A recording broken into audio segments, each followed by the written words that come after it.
மாவட்டம் ஓமலூரில் நீதிமன்ற வளாகத்தில் பொங்கல் விழா கொண்டாடப்பட்டது. இதில் வழக்கறிஞர்கள், பொதுமக்களுக்கு நீதிபதிகள் பொங்கல் வழங்கினர்.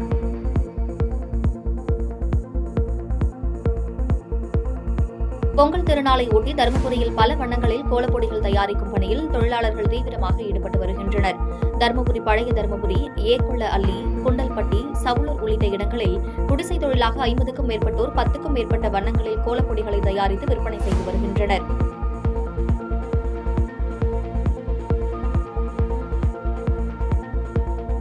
விருதுநகர் மாவட்டம் அருப்புக்கோட்டை அருகே மினர்வா பப்ளிக் பள்ளியில் மண்மணமாறா கிராமிய பொங்கல் என்ற தலைப்பில் பொங்கல் விழா நடைபெற்றது. இதில் பாரம்பரிய விவசாய கருவிகள், பழமை மாறாத குடிசை வீடுகள், பள்ளி மாணவர்களின் கண்கவர் நடனம், பெற்றோர்களுக்கு விளையாட்டுப் போட்டிகள் என அனைத்தையும் மாவட்ட ஆட்சியர் கண்டு ரசித்தார்.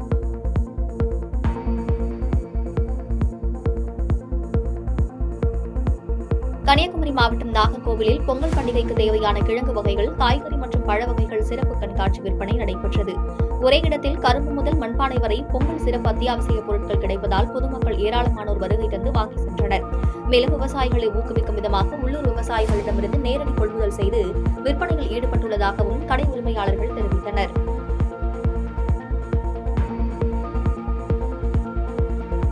பொங்கல் பண்டிகை நெருங்கிய நிலையில் திருவள்ளூர் காக்கலூர் பகுதியில் மண்பானை அடுப்பு விற்பனை மந்தமாக காணப்படுகிறது. இதனால் பொங்கல் பானைகள் விற்பனை மண்பாண்ட தொழிலாளர்கள் வேதனை அடைந்துள்ளனர். இதில் பெரிய பொங்கல் பானை ரூபாய் 500, மாட்டுப் பொங்கல் பானை ரூபாய் 150, குட்டி பானை ரூபாய் 50க்கும் விற்பனை செய்யப்படுகிறது. இதேபோல பெரிய பொங்கல் அடுப்பு 500, மாட்டுப் பொங்கல் அடுப்பு ரூபாய் 250க்கு விற்கப்படுகிறது. பச்சை பயிர் சட்டி ரூபாய் 50க்கும், புள்ளக்குட்டி சட்டி ரூபாய் 70க்கும் விற்பனை செய்யப்படுகிறது.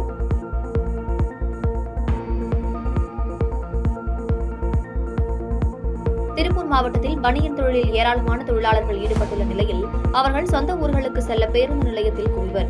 பேருந்து நிலையத்தில் கூட்ட நெரிசலில் குற்ற சம்பவங்கள் தவிர்க்கும் விதமாக மாநகர போலீசார் பாதுகாப்பு பணியில் ஈடுபட்டுள்ளனர். மேலும் அசம்பாவிதங்களை தவிர்க்கும் வகையில் மாநகர வெடிகுண்டு நிபுணர்கள் திருப்பூர், புதிய, பழைய மற்றும் கோவில்பழி என 3 பேருந்து நிலையங்களில் தீவிர சோதனையில் ஈடுபட்டுள்ளனர். மேலும் பயணிகளின் உடைமைகளையும் சோதனை செய்து வருகின்றனர்.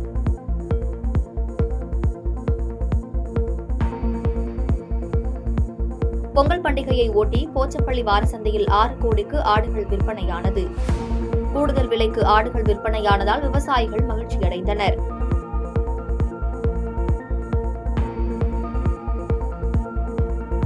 கன்னியாகுமரி மாவட்டம் நாகர்கோவிலில் உள்ள கலியங்காடு சிவன் கோவிலில் மார்கழி மாத வளர்பிறை சனி மகா பிரதோஷத்தை முன்னிட்டு சிவனுக்கும் நந்தி பகவானுக்கும் பால், பன்னீர், சந்தனம் உள்ளிட்ட 16 வகையான அபிஷேகங்கள் நடைபெற்றது. இதில் ஏராளமான பக்தர்கள் கலந்து கொண்டு சுவாமி தரிசனம் செய்தனர்.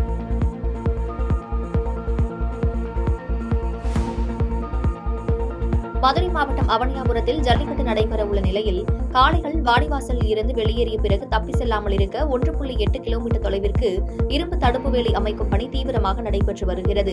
இதனால் காளைகள் தப்பி செல்வது தடுக்கப்பட்டு விபத்து குறையும் என அதிகாரிகள் தெரிவித்தனர்.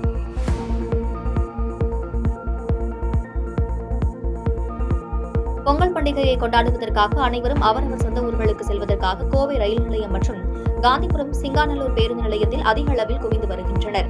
இந்த நிலையில் கோவை மாவட்டத்திலிருந்து பிற மாவட்டத்திற்கு செல்வதற்காக 1520 சிறப்பு பேருந்துகள் இயக்கப்பட்டுள்ளது.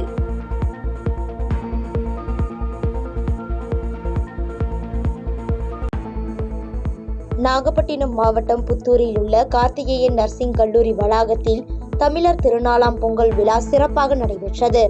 மாவட்ட சுற்றுலா அலுவலர் கஜேந்திரகுமார் தலைமையில் நடைபெற்ற இவ்விழாவில் மாவட்ட வருவாய் அலுவலர் பேபி பொங்கல் விழாவை தொடக்கி வைத்தார். இதில் நாட்டுப்புற கலைஞர்களின் தாரை தப்பட்டையுடன் கிராமிய கலை நிகழ்ச்சி நடைபெற்றது.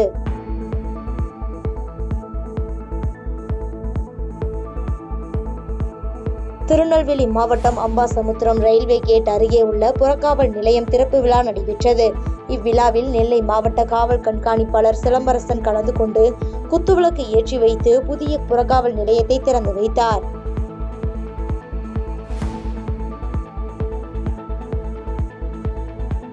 திருப்பூர் மாவட்டம் தாராபுரம் தடகள சங்கம் நடத்தும் குழந்தை தொழிலாளர் ஒழிப்பு விழிப்புணர்வு மாரத்தான் போட்டி நடைபெற்றது. இதில் 1000க்கும் மேற்பட்ட மாணவ மாணவிகள், பெரியோர் என கலந்து கொண்ட நிலையில் முன்னதாக தாராபுரம் நகராட்சி மேல்நிலைப்பள்ளி வளாகத்தின் முன்பு மாரத்தான் போட்டியை காவல் துணை ஆய்வாளர் பரமசிவம் கொடியசைத்து தொடக்கி வைத்தார். திருப்பூர் மாவட்டம் பல்லடம் அருகே வசித்து வந்த முத்துமணி என்ற மூதாட்டி தனது தோட்டத்து வீட்டில் மர்மமான முறையில் தூக்கி தொங்கிய நிலையில் சடலமாக மீட்கப்பட்டுள்ளார்.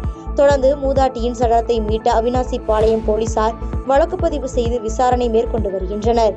இச்சம்பவம் அப்பகுதியில் பெரும் பரபரப்பை ஏற்படுத்தியுள்ளது.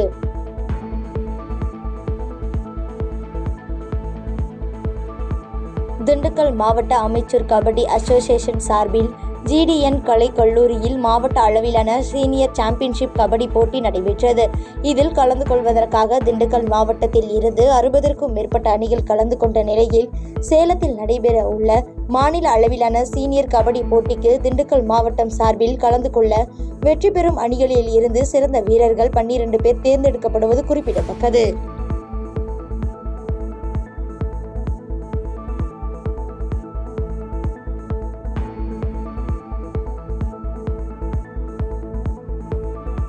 திண்டுக்கல் மாவட்டம் குஜிலியம்பாறை செட்டிநாடு சிமெண்ட் ஃபேக்டரி குடியிருப்பில் 6 வீடுகளின் பூட்டை உடைத்து 70 பவுன் தங்க நகை, 1 லட்சம் ரூபாய் பணம் ஆகியவை மர்ம நபர்கள் திருடிச் சென்றுள்ளனர். இச்சம்பவம் அப்பகுதியில் பெரும் பரபரப்பை ஏற்படுத்தியுள்ள நிலையில் இதுகுறித்து குஜிலியம்பாறை போலீசார் சம்பவ இடத்திற்கு சென்று கைரேகை பதிவுகளை எடுத்து விசாரணை மேற்கொண்டு வருகின்றனர்.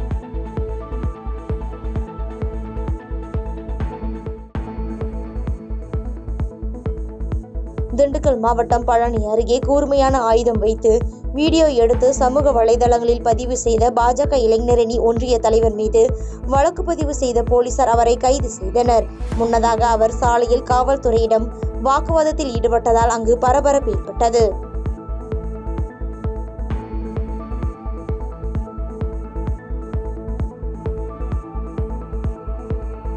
கன்னியாகுமரி கடல் நடுவே அமைந்துள்ள கண்ணாடி கூண்டு இலை பாலத்தில் பராமரிப்பு பணியானது நடைபெற்று வருகிறது.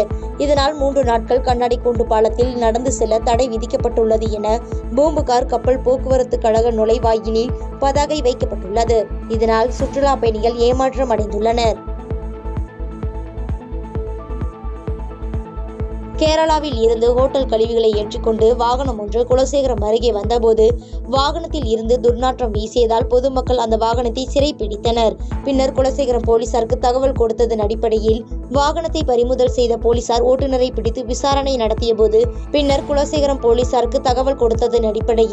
வாகனத்தை பறிமுதல் செய்த போலீசார் ஓட்டுநரை பிடித்து விசாரணை நடத்திய போது குலசேகரம் அருகே சிறைக்குளத்தன் கரை பகுதியில் செயல்படும் பன்றி பண்ணைக்கு கழிவுகள் கொண்டு வந்தது தெரிய வந்தது. இதுகுறித்து போலீசார் விசாரணை நடத்தி வருகின்றனர்.